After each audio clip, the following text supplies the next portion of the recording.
कानन क्षेत्र श्री जगन्नाथ महाप्रभुंकर सुनावेश विश्व प्रसिद्ध नंदनकानन निकटरे भुवनेश्वर सर्वपुरातन रथयात्रा नंदनकानन कानन क्षेत्र श्री जगन्नाथ मंदिर बाहरी ओडिशार आदर्श गाँ रघुनाथपुर गुंडीचा मंदिर को आसीथिले और बाहुड़ा यात्रा परदिन सुनावेश अनुष्ठित होइथिला।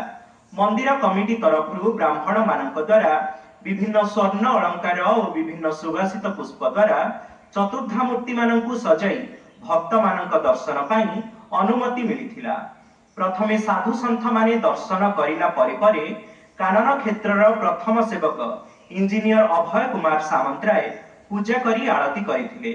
मंदिर परिचालक रवींद्र पात्र, चक्रधर बेहेरा, शरद चंद्र मिश्र भक्त दर्शन पाई समस्त व्यवस्था करिथिले।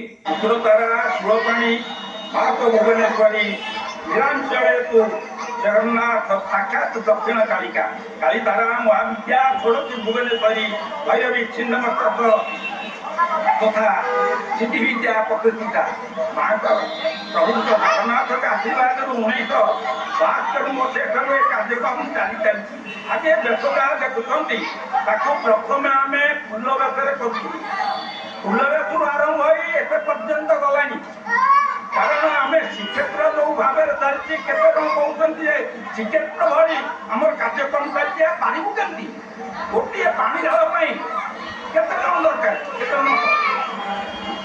गोटे पांड अति कम 10 जन ये गाड़ी से नब ना जी हाथ को दब से छुब ना केते प्रकार कथा तेरे सब कथा को रखिकी भगवान का आशीर्वाद भितर आज बड़ांग भितर पर्यटन क्षेत्र भितर नंदनकानन भितर नंदनकानन को नहीं कानन क्षेत्र दिया।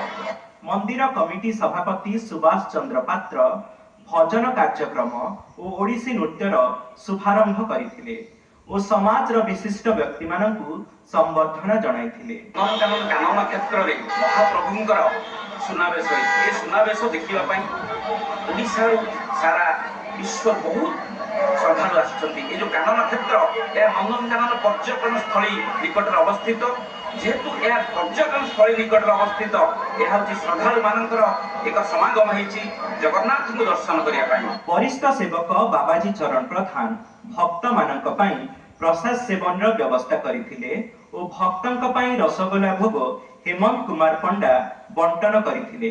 शेषरे नंदनकानन श्री जगन्नाथ मंदिर कमिटी साधारण संपादक वरिष्ठ आईनजीवी विजय कुमार पात्र महाप्रभुंक प्रचार प्रसार पाई जगन्नाथ लीला संबर्धित पुस्तक बंटन करथिले।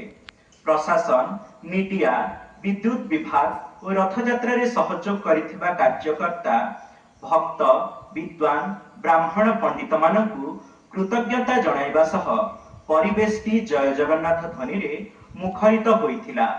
प्रभुंक सुनावेश जेमती पुरी होउची आमे मध्य सेही विधि रक्षा करी सेही भाव में करिया चेष्टा करूछु। पुरी जेमती सब पर्व पर्वाणी यथारीति विधि सब हुए आमर ये सब पालन करके आमे मध्य सेही पालन करूछु।